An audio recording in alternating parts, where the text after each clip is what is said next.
Hi friends, ಎಲ್ಲರೂ ಹೆಂಗಿದ್ದೀರಿ? ನಾನು ತಿಳ್ಕೊಂಡಾಗ ನೀವೆಲ್ಲರೂ ಚೆನ್ನಾಗಿರ್ತೀರಂತ. ನಾನು ನಮ್ಮ ಮಮ್ಮಿ ಮನೆಗೆ ಹೋಗಿದ್ದೆ ಸಾಯಂಕಾಲ. ಹಂಗೆ ನಮ್ಮ ಮಮ್ಮಿ ಮನೆಗೆ ಹೋಗಿ ಬಂದು ದೀಪ ಹಚ್ತಾ ಇದ್ದೀನಿ. ದೀಪ ಹಚ್ಚಿ ಬಟ್ಟೆ ಮಡ್ಚೋದಿತ್ತು ಫ್ರೆಂಡ್ಸ್, ಹಂಗಾಗಿ ಬಟ್ಟೆ ಮಡಿಸ್ತಾ ಇದ್ದೀನಿ. ಮಕ್ಕಳು ಟ್ಯೂಷನಿಗೆ ಹೋಗಿದ್ದರು, ಹಂಗಾಗಿ ಜಲ್ದಿ ಕೆಲಸ ಮಾಡ್ಕೊತಾ ಇದ್ದೀನಿ. ಈಗ ಟಿಫಿನ್ ತೊಳೆಯೋದಿತ್ತು, ನಾನು ಟಿಫಿನ್ ತೊಳೆದಿದ್ದೀನಿ. ಅವ್ರು ನೋಡಿರಿ ಟಿಫಿನ್ ತೊಳೆಯೋರಿಗೆ ಬಂದೇ ಬಿಟ್ಟರು, ಒಂದು ಕೆಲಸ ಮಾಡೋರಿಗೆ ಬಂದೇ ಬಿಡ್ತಾರೆ. ಆಮೇಲೆ ಫ್ರೆಂಡ್ಸ್, ನೀವು ಮನಸ್ಸು ಬೇಜಾರಾದಾಗ ಏನು ಮಾಡ್ತೀರಿ?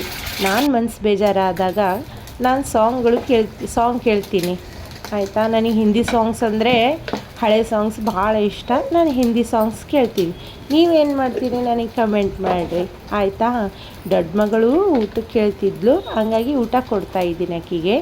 ಮೊಟ್ಟೆ ಕೇಳಿದ್ರು, ಅನ್ನ ಸಾರು ಚಪಾತಿ ಮಾಡಿದ್ದೆ, ಹಾಗಾಗಿ ಮೊಟ್ಟೆ ಒಂದು ಹಾಕಿ ಆಕೆಗೆ ಊಟ ಕೊಡ್ತಾಯಿದ್ದೀನಿ.